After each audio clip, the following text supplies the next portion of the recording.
এই মাছটা কিন্তু এইভাবে না ভেজে সুন্দর করে হাতে মাখায় রান্না করলে বেশি সুন্দর হয়, কিন্তু ঘটনা হচ্ছে আমার দাঁতের নিচে শুধু কাঁটা ঢুকে যায়। তাই ভাবছি আজকে ভাজি করে রান্না করব, তাহলে হবে কি একটু খাওয়া যাবে।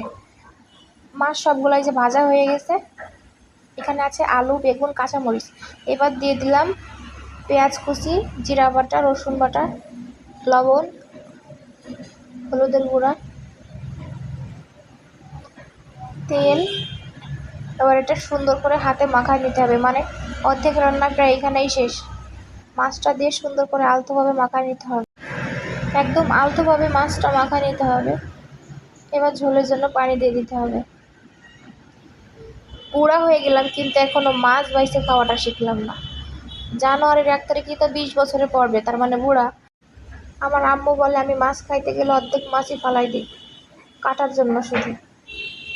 এই যে এই পাশে আমার আর একটা তরকারিও হয়ে গেছিলো, এইটাও হয়ে গেছে। একদমই সহজ কিন্তু মজা আছে।